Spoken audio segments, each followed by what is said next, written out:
Hello student, मैं उत्तम द्विवेदी। आप सभी का स्वागत है मेरे यूट्यूब चैनल पर। हम लोगों ने इससे पहले कूलाम का नियम पढ़ा था। आज हम लोग पढ़ते हैं कूलाम के नियम का सदिश रूप। देखिए, हम लोगों ने पढ़ा था कि यदि दो आवेश एक दूसरे के समीप रखे होते हैं तो उन पर या तो आकर्षण का बल लगता है या तो प्रतिकर्षण का बल लगता है। और जो बल की दिशा होती है, ये भी हम लोगों ने पढ़ा था कि बल की दिशा दोनों आवेशों को मिलाने वाली रेखा के अनुदेश होती है। अब यदि हम मान लें दोनों आवेश सजातीय हैं, सजातीय का मतलब है या तो दोनों पॉजिटिव हैं या तो दोनों निगेटिव हैं, तो ये एक दूसरे को प्रतिकर्षित करेंगे, जिस कारण से जो बल होगा वह सदैव बाहर की ओर लगेगा। कहने का अर्थ है जो मिलाने वाली रेखा है उस रेखा के अनुदिश दोनों पर जो बल अध्यारोपित होंगे वो सदैव बाहर की ओर आरोपित होंगे। दूसरा वाला आवेश पहले पर बाहर की ओर बल लगाएगा, पहला वाला आवेश दूसरे पर बाहर की ओर बल लगाएगा। अब यदि हम मान लें दोनों आवेश कैसे हैं, विपरीत प्रकृति के हैं, एक पॉजिटिव है तो दूसरा निगेटिव है, तब इस स्थिति में हम लोग देखते हैं कैसा बल लगता है, आकर्षण का बल लगता है। और यदि आकर्षण का बल लगता है तो आकर्षण की स्थिति में दोनों ओर जो बल लग रहे हैं वो एक दूसरे की ओर लगने लगेंगे।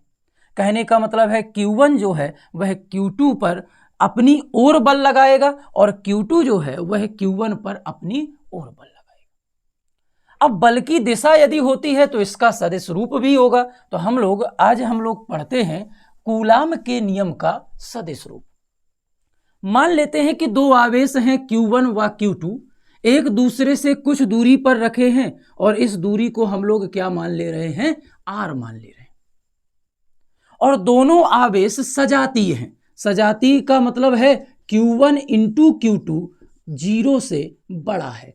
कहने का अर्थ है या तो दोनों पॉजिटिव हैं या तो दोनों निगेटिव हैं। यदि दोनों पॉजिटिव हैं तब भी इसका मान 0 से बड़ा होगा और यदि दोनों निगेटिव हैं तब भी इसका मान 0 से बड़ा होगा। ये हम लोग मान ले रहे हैं। इस कारण से Q1 जो है वह Q2 पर बल लगाता है F12, और क्योंकि प्रतिकर्षण का बल लगेगा तो इसको हम लोगों ने कहाँ की ओर रिप्रेजेंट किया है, बाहर की ओर। और Q2 जो है वह Q1 पर बल लगा रहा है और यह भी कहाँ की ओर लग रहा है, बाहर की ओर। अब Q1 के द्वारा या कहा जाए Q1 के सापेक्ष Q2 पर जो स्थिति सदिश है वह R21 है और यहां पर Q2 के सापेक्ष Q1 पर स्थिति सदिश R12 है। इस स्थिति पर यदि हम देखें, हम कह दें R कैप निकालना चाहते हैं 12 और R कैप निकालना चाहते हैं 21, तो दोनों कैप लगे हुए हैं तो एकांक सदिश होंगे। एकांक का मतलब है दोनों का जो परिमाण है वह एक होगा। लेकिन यदि हम दोनों की दिशाओं की बात करें तो R12 की दिशा R21 की दिशा के विपरीत है। इसका मतलब क्या है कि यदि हम दोनों को बराबर करना चाहते हैं तो यहां पर कैसा चिन्ह आएगा, माइनस। ऐसा कारण क्या है? क्योंकि हम लोग सदिश जब पढ़ते हैं तो सदिश में पढ़ाया जाता है यदि दो सदिश समान दिशा में हैं तो A वेक्टर B वेक्टर के बराबर यदि लिखते हैं तो परिमाण में भी बराबर होंगे और दिशाओं में भी बराबर होते हैं। लेकिन यदि सदिश कैसे हैं, विपरीत दिशा में हैं, तो यहां पर चिन्ह कैसा आता है, निगेटिव। सेम प्रक्रिया यहां पर भी है कि R12 का मान R21 के बराबर तो होगा लेकिन चिन्ह में कैसा है, विपरीत है, इसलिए माइनस का चिन्ह है। अब बात कर रहे हैं हम लोग पहले के द्वारा दूसरे पर आरोपित बल निकालना चाहे F12, तो F12 का मान कितना आएगा? F12 का मान निकालना चाहते हैं तो बल है और कूलाम का नियम कहता है कि जो F है वह होता है 1/4 पाई Epsilon0 Q1 Q2 अपॉन में R²। पहले के द्वारा दूसरे पर आरोपित बल लगा रहे हैं तो F12 कितना आएगा, 1/4 पाई Epsilon0 Q1 Q2, और यहां पर स्थिति सदिश है R12 का स्क्वायर और इंटू में R कैप। किसके लिए बात कर रहे हैं, 12 के लिए, तो यहां पर क्या लिख दिया, R12। इसी प्रकार से यदि हम लोग बात करें Q2 के द्वारा Q1 पर आरोपित बल क्या होगा, तो Q2 के द्वारा Q1 पर आरोपित बल होगा F21 और यह किसके बराबर होगा 1/4 pi epsilon not Q1 Q2 upon में R क्या लेंगे, बल क्या लिया हुआ है F21, तो यहाँ पर R के लिए क्या लेंगे R21 का स्क्वायर और इनटू में R21 का कैप। अब ये जो कैप है इसका परिमाण एक है तो गुणा करने से कोई फर्क पड़ेगा नहीं, और ये जो दिशा बताएगा R21 वह किसके अनुदिश होगी, बल के अनुदिश होगी।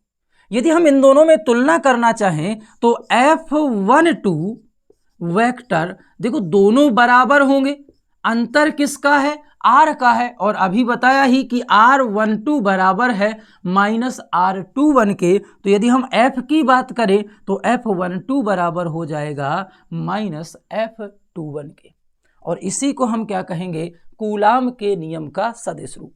आपसे कूलाम के नियम का सदिश रूप इस तरीके से भी पूछा जाता है, आपसे सीधे कह देगा कि बताइए कूलाम के नियम के सदिश रूप को बल के रूप में लिख के बताइए। कहने का अर्थ है कि बल का सूत्र डायरेक्ट लिख दीजिए। तो देखो बल का सूत्र यदि डायरेक्ट लिखना है तो F बराबर क्या लिखोगे 1/4 pi epsilon not Q1 Q2 upon में R²। लेकिन अब यहां पर हमको स्थिति सदिश प्रदर्शित करना होगा, तो स्थिति सदिश प्रदर्शित करने के लिए हम क्या करेंगे R में वेक्टर लगाएंगे, तो यहां पर आ जाएगा R कैप।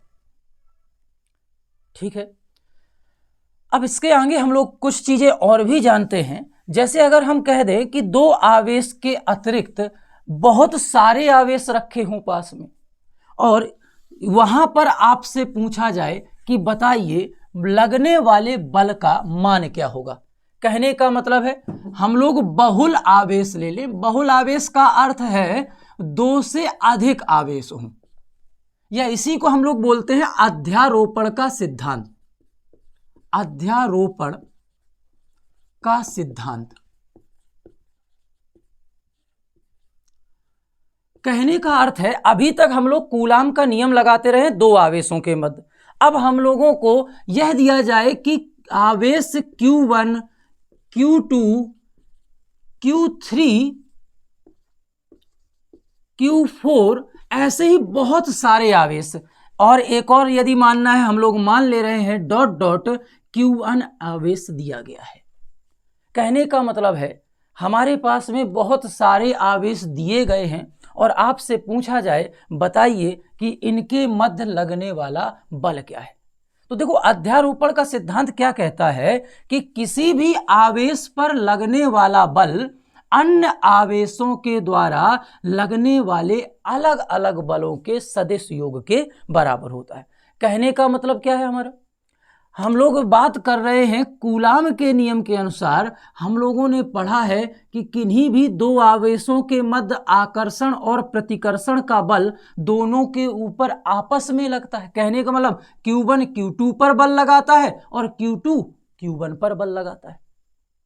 यदि आपसे पूछा जाए कि बताइए Q1 पर कितना बल लगेगा, तो आप बताओगे Q1 पर Q2 भी अब बल लगाएगा, Q3 भी बल लगाएगा, Q4 भी बल लगाएगा और Qn भी बल लगाएगा।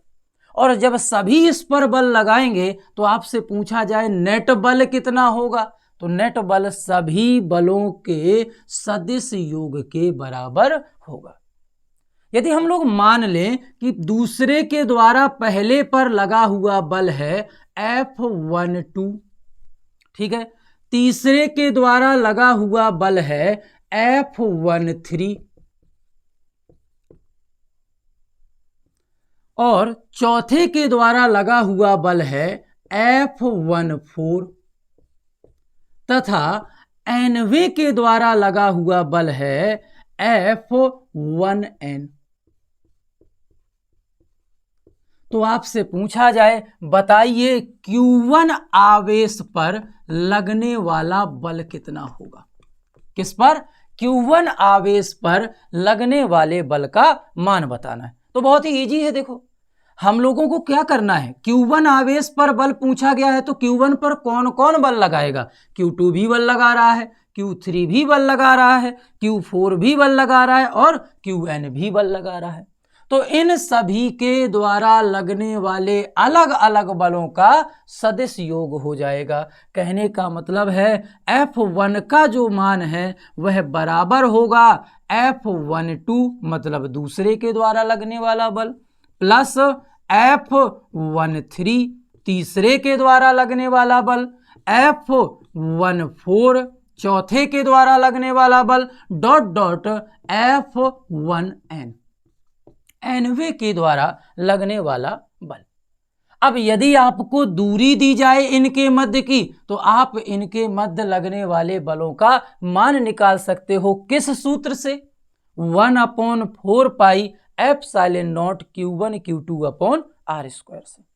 इसी प्रकार यदि हम लोग और किसी आवेश पर बल निकालना चाहते हैं, मान लो हम लोगों को कहा जाए बताइए Q3 पर लगने वाला बल कितना होगा, तो फिर वही सेम प्रक्रिया कि Q3 पर लगने वाला बल पूछा गया है तो Q3 पर कौन कौन बल लगाएगा, तो Q1 भी बल लगाएगा, Q2 भी बल लगाएगा, Q4 भी बल लगाएगा और Qn भी बल लगाएगा।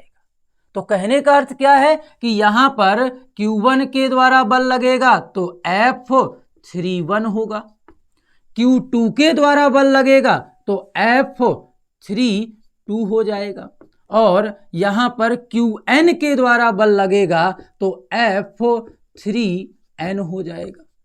साथ में यहां पर Q4 भी इस पर बल लगाएगा तो F34 हो जाएगा। तो Q3 पर कौन कौन बल लगा रहा है? 2 लगा रहा है, Q1 लगा रहा है, Q4 बल लगा रहा है और Qn लगा रहा है। तो यदि आपसे पूछा जाए बताइए Q3 पर कुल बल कितना होगा, नेट बल कितना होगा, तो नेट बल क्या होगा? पहला वाला बल लगा रहा है तो F31, दूसरा आवेश बल लगा रहा है तो F32, चौथा आवेश बल लगा रहा है तो F34 डॉट डॉट जितने भी आवेश दिए गए हैं उन सभी के द्वारा बल लग रहा है तो F3n। यहां पर हमको क्या प्राप्त हो रहा है? बलों का सदिश योग। तो यदि आपसे कोई अध्यारोपण सिद्धांत की परिभाषा पूछे तो क्या बताओगे? आप बोलोगे बहुल आवेश का मतलब है 2 या 2 से अधिक आवेशों के निकाय में किसी एक आवेश पर लगने वाला नेट बल अन्य आवेशों के द्वारा लगने वाले अलग अलग बलों के सदिश योग के बराबर होता है। क्या बताया कि यदि आपसे पूछे कि बताओ अध्यारोपण का सिद्धांत क्या है, ये तो हम लोगों ने गणितीय रूप लिख लिया। अध्यारोपण का सिद्धांत क्या होगा? तो अध्यारोपण का सिद्धांत क्या होगा? आप बोलोगे 2 या 2 से अधिक आवेशों के निकाय में किसी एक आवेश पर लगने वाला नेट बल अन्य आवेशों के द्वारा लगने वाले अलग अलग बलों के सदिश योग के बराबर होता है। इसको हम क्या बोलेंगे? अध्यारोपण का सिद्धांत कहते हैं। चलिए अब हम लोग कुछ इंपॉर्टेंट पॉइंट पढ़ लेते हैं जो आपके न्यूमेरिकल के हिसाब से काफ़ी इंपॉर्टेंट रहते हैं। क्वेश्चंस जो आते हैं फिजिक्स में उन सभी में इनका उपयोग रहता है। तो कुछ इंपॉर्टेंट पॉइंटों में आते हैं हम लोग। पहला इंपॉर्टेंट पॉइंट यह है कि आपसे कह दे कि बताइए 2 आवेश दिए गए हैं, पहले आवेश को हम लोग Q1 मान ले रहे हैं और दूसरे आवेश को Q2 मान ले रहे हैं, और आपसे कह दिया जाए बताइए यह निकाय संतुलन में है। संतुलन का मतलब है इन पर लगने वाले बलों का सदिश योग 0 है। कहने का अर्थ है यदि आपसे पूछा जाए कि बताइए किसी बिंदु पर एक आवेश लाए Q और आवेश Q लाने पर यह संपूर्ण निकाय संतुलन में हो गया। संतुलन का मतलब क्या होगा इसको आपको समझना है। यहां पर संतुलन का अर्थ होगा कि किसी भी आवेश पर लगने वाले जो भी बल हैं उन सभी बलों का सदिश योग 0 होगा। सदिश योग 0 होने का मतलब है यहां पर Q1 जो बल लगा रहा है, Q2 जो बल लगा रहा है, ये सभी बल एक दूसरे पर जो लग रहे हैं वो आपस में कैसे होंगे? सदिश योग में 0 होंगे। या अगर समान बल हैं, कहने का मतलब है यहाँ पर यदि ये आवेश प्लस है, यह भी आवेश प्लस में है, तो आप क्या देखोगे, दोनों प्रतिकर्षित करेंगे। तो यहाँ पर यदि बल लगेंगे तो विपरीत दिशाओं में लगेंगे, जिस कारण से यहाँ पर लगने वाला जो बल है वह बराबर हो जाए। बराबर होने का मतलब है F1 इस तरफ है और F2 दूसरी साइड है, जिस कारण से ये एक दूसरे को निरस्त कर देंगे।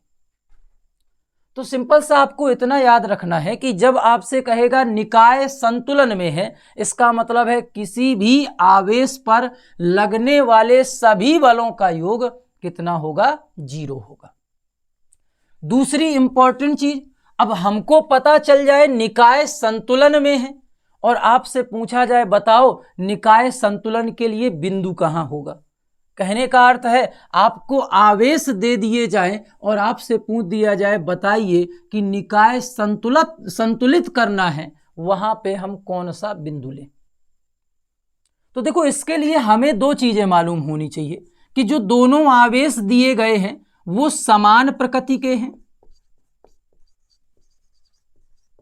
या दोनों आवेश जो दिए गए हैं वो विपरीत प्रकृति के हैं। कहने का मतलब क्या है कि यदि दोनों आवेश समान प्रकृति के हैं तो संतुलन की अवस्था अलग पॉइंट पर प्राप्त होती है, और यदि दोनों आवेश जो हैं वह विपरीत प्रकृति के हैं तो संतुलन की अवस्था अलग स्थिति पर प्राप्त होती है। अब पहली स्थिति के बारे में चर्चा करते हैं। यदि दोनों आवेश समान प्रकृति के, मतलब या तो दोनों प्लस हैं या तो दोनों माइनस हैं, और यदि ऐसी अवस्था है कि यदि दोनों आवेश समान प्रकृति के हैं तो हमेशा संतुलन की जो अवस्था होगी वह दोनों आवेशों को मिलाने वाले रेखा के मध्य में कहीं होगी। मध्य का मतलब मध्य पॉइंट पर नहीं, यह Q1 और Q2 के मध्य किसी भी स्थान पर प्राप्त हो सकती है। क्या बताया कि यदि दोनों आवेश कैसे हैं, समान प्रकृति के हैं, तो जो संतुलन की अवस्था होगी वह कहां पर होगी, आपको याद रखना है वह सदैव आपको दोनों आवेशों को मिलाने वाली रेखा के मध्य किसी स्थान पर प्राप्त होगी। लेकिन यदि दोनों आवेश विपरीत प्रकृति के हैं, एक प्लस का है दूसरा माइनस है, तब क्या होगा, तब हम लोगों को जो संतुलन की अवस्था है वह सदैव इन दोनों आवेशों को मिलाने वाली रेखा के बाहर प्राप्त होती। बाहर का मतलब है या तो इस तरफ प्राप्त होगी संतुलन की अवस्था या तो हमको इस तरफ प्राप्त हो। कहने का अर्थ है आपको जो संतुलन की अवस्था प्राप्त होगी वो दोनों आवेशों को मिलाने वाली रेखा के मध्य में नहीं प्राप्त होगी, अब या तो इस ओर प्राप्त हो जाएगी या तो इस ओर। अब मेन पॉइंट ये बनता है कि अब हम लोगों को दोनों तरफ पता चल रहा है कि अब इस ओर भी हो सकती है प्राप्ति या तो इस ओर प्राप्त हो सकती है, तो अब किस साइड को हम प्रेफर करें या हम किस ओर लेंगे। तो आपको ये याद रखना है जिस ओर आवेश का परिमाण कम हो। कहने का मतलब ये नहीं है कि एक प्लस है दूसरा माइनस तो माइनस कम हो गया। आवेश का परिमाण, परिमाण का मतलब है उसका जो आंकिक मान है वह कम हो, उस ओर आपको संतुलन की अवस्था प्राप्त होती है। क्या बताया कि दोनों आवेशों में आपको यह देखना है कि किस आवेश का मान कम है। यदि हम कह दें कि Q2 का मान जो है वह Q1 से कम है, यदि Q2 का मान Q1 से कम है तो आपको संतुलन की अवस्था Q2 की ओर मिलेगी, और यदि Q1 का मान जो है वह क्या है, बड़ा है, यहां पर अभी हम लोगों ने Q1 का मान बड़ा देखा और Q2 का मान छोटा देखा, और यदि हम इसका उल्टा कर दें कि Q1 छोटा है और Q2 बड़ा है, तब संतुलन की अवस्था आपको इस ओर प्राप्त होगी। तो संतुलन की अवस्था क्या डिसाइड करेगी कि आवेश दोनों जो दिए गए हैं उनका परिमाण क्या है। यदि आवेश का परिमाण इस तरफ वाला Q1 का मान कम है तो इसी तरफ संतुलन की अवस्था प्राप्त हो जाएगी, और यदि आवेश का परिमाण इस तरफ कम है, Q2 की तरफ कम है, तो Q2 की तरफ आपको संतुलन की अवस्था प्राप्त हो जाएगी। अब आते हैं एक अन्य इंपॉर्टेंट पॉइंट पर। एक चीज है, आपसे पूछता है सवालों में ही कि कोई आवेशित कण दिया गया है और आवेशित कण को संतुलित करना है, कहने का मतलब है किसी आवेशित कण का द्रव्यमान है m है इसमें, और इसे हमें वायु में स्वतंत्रता पूर्वक लटकाना है। स्वतंत्रता पूर्वक लटकाने का मतलब है इस पे हमें इस प्रकार से बल लगाना है कि यह स्वतंत्रता पूर्वक वैद्युत क्षेत्र में लटकते रहे। देखो, सबसे पहली बात ये कि यदि किसी वस्तु में द्रव्यमान होता है तो सदैव mg जो बल है या कहा जाए भार है, वह पृथ्वी के केंद्र की ओर कार्य करता है। तो mg पृथ्वी के केंद्र की ओर कार्य करेगा। अब यदि आपको इसे संतुलित करना है तो इसके विपरीत दिशा में इतना ही mg के बराबर बल लगाना पड़ेगा। अब क्योंकि हमें वैद्युत क्षेत्र में संतुलित करना है, इसलिए यहां पर कौन सा बल लगाएंगे? वैद्युत क्षेत्र का बल लगाएंगे, F बराबर Q इंटू E। क्या बताया कि संतुलन की अवस्था देखनी है, तो संतुलन की अवस्था के लिए यहां पर यदि किसी आवेशित कण को आपको संतुलित करना है तो यह याद रखिएगा कि उसे संतुलित करने के लिए सदैव हम लोगों को भार के बराबर F की जो F बराबर QE है वह विपरीत दिशा में लगाना होता है। अब इस चैप्टर की अगली हेडिंग वैद्युत बल रेखाओं के बारे में हम लोग जानते हैं। वैद्युत बल रेखाएं। देखो, वैद्युत बल रेखाएं क्या होती हैं, इसको पढ़ने से पहले हम लोग थोड़ा जानते हैं वैद्युत क्षेत्र के बारे में कि वैद्युत क्षेत्र क्या होता है।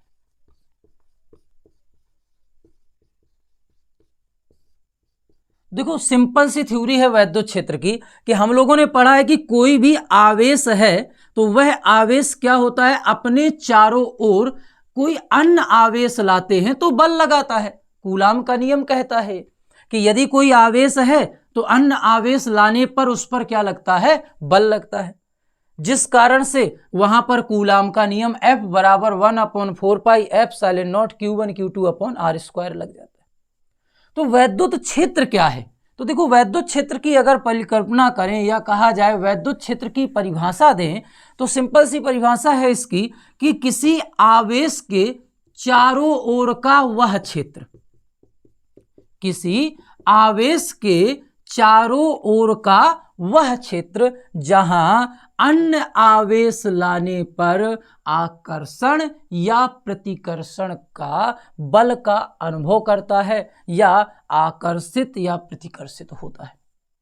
क्या बताया कि किसी आवेश के चारों ओर का वह क्षेत्र जहां अन्य आवेश लाने पर वह आकर्षण अथवा प्रतिकर्षण का अनुभव करता है, वैद्युत क्षेत्र कहलाता है। अब वैद्युत क्षेत्र में यदि हम कोई स्वतंत्रता पूर्वक आवेश को छोड़ दें तो क्योंकि यह आकर्षण या प्रतिकर्षण लगेगा इस पर बल, तो यह आकर्षित और प्रतिकर्षित होगा, और आकर्षित और प्रतिकर्षित होने के कारण यह क्या करेगा? किसी पथ से बाहर की ओर जाएगा या आवेश की ओर आएगा, जिस कारण से इसमें क्या होगा? एक पथ प्राप्त होगा। तो यदि हम वैद्युत बल रेखाओं की बात करें तो वैद्युत बल रेखाएं क्या होती हैं इसके बारे में पढ़ें। तो देखो, वैद्युत बल रेखाएं भी बहुत सिंपल सी चीज है। हम लोग क्या बोले कि वैद्युत क्षेत्र में कोई भी वैद्युत क्षेत्र है, यह वैद्युत क्षेत्र है। वैद्युत क्षेत्र में खींचा गया वह काल्पनिक निष्कोण वक्र, निष्कोण वक्र इसलिए बोल रहे हैं क्योंकि हम लोग किसी के साथ इसको नहीं विभाजित करेंगे।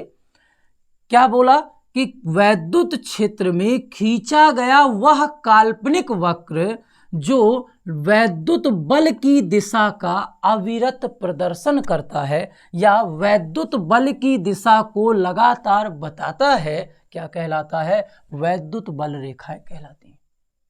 दोबारा से समझिए, इसको दूसरे तरीके से भी बोल सकते हैं, उसको भी हम लोग समझेंगे। पहले समझिए क्या बताया कि वैद्युत क्षेत्र में खींचा गया वह काल्पनिक निष्कोण वक्र जो लगातार अविरत वैद्युत बल की दिशा का प्रदर्शन करता है, वैद्युत बल रेखाएं कहलाता है। या इसी को अन्य तरीके से भी पढ़ सकते हैं कि मान लें कि कोई एकांक धन आवेश है परिच्छन और यहां पर भी प्लस का वैद्युत क्षेत्र है, तो इस आवेश को यदि हम स्वतंत्रता पूर्वक छोड़ेंगे तो यह किसी पथ से होकर जाएगा, और यदि किसी पथ से होकर जाएगा तो उसको मिलाती हुई रेखा खींचेंगे तो वो वैद्युत बल रेखाएं होंगी। तो हम उसको परिभाषित कैसे करें? तो आप बोल सकते हो वैद्युत क्षेत्र में खींचा गया वह काल्पनिक वक्र जिसमें एकांक धन आवेश स्वतंत्रता पूर्वक गति करता है वैद्युत बल रेखाएं कहलाता है। ठीक है, अब बात करते हैं वैद्युत बल रेखाओं में हम लोग वैद्युत बल की दिशा प्रदर्शित करना चाहते हैं। मान लेते हैं जैसे ये वैद्युत बल रेखा है और आपसे कहा जाए बताओ इस पॉइंट पर वैद्युत बल की दिशा क्या होगी, इस पॉइंट पर वैद्युत बल की दिशा क्या होगी। तो यदि किसी बिंदु पर आपसे वैद्युत बल की दिशा पूछी जाए तो आप क्या करोगे, उस बिंदु पर स्पर्श रेखा खींचोगे और उस बिंदु पर खींची गई स्पर्श रेखा वैद्युत बल की दिशा का प्रदर्शन करती है। क्या बताया कि वैद्युत बल रेखाओं में किसी भी बिंदु पर आपसे बल की दिशा पूछी जाए तो उस बिंदु पर आपको क्या खींचना है, स्पर्श रेखा खींचना है, और जो स्पर्श रेखा होगी वही वैद्युत बल की दिशा होगी। अब वैद्युत बल की दिशा किस ओर होगी इसके बारे में जानते हैं हम लोग, तो इसके बारे में वैद्युत बल रेखाओं के गुणों में आते हैं। इसके बहुत सारे गुण हैं।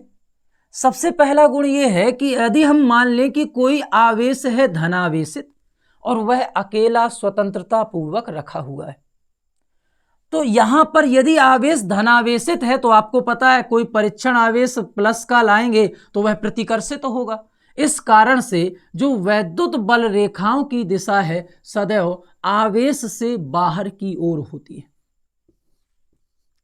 हम लोग बोल देते हैं आवेश से बाहर अनंत की ओर होती है। क्या बताया कि वैद्युत बल रेखाओं की दिशाएं धनावेश के लिए कहां से कहां की ओर होगी, आवेश से अनंत की ओर होती है। इसी के लिए यदि हम कहते ऋणावेश के लिए बताइए, तो ऋणावेश में यदि हम कोई धनावेश को लाएंगे तो वह आकर्षित होगा। इसलिए यहां पर वैद्युत बल रेखाओं की दिशाएं अनंत से आवेश की ओर बनाते हैं। अभी तो बात हो रही थी स्वतंत्रता पूर्वक रखे होने पर। स्वतंत्रता पूर्वक में हमने बताया कि यदि धनावेश है तो धनावेश में आवेश से बाहर अनंत की ओर, ऋणावेश है तो आवेश की ओर होगा। अब यदि हम कह दें कि दोनों आवेश विपरीत प्रकृति के पास पास रखे हुए हैं, कहने का मतलब है एक प्लस है तो दूसरा माइनस है। अब आप बताइए कि वैद्युत बल रेखाओं की दिशा क्या होगी। तो देखो हम लोगों ने पढ़ा है कि प्लस से कहां की ओर, माइनस की ओर जाती है और प्लस से बाहर जाती है। तो वैद्युत बल रेखाओं की दिशाएं कहां से कहां होगी, प्लस से माइनस की ओर। कहने का मतलब है वैद्युत बल रेखाएं प्लस से चलकर माइनस में समाप्त हो जाएंगी। इस प्रकार से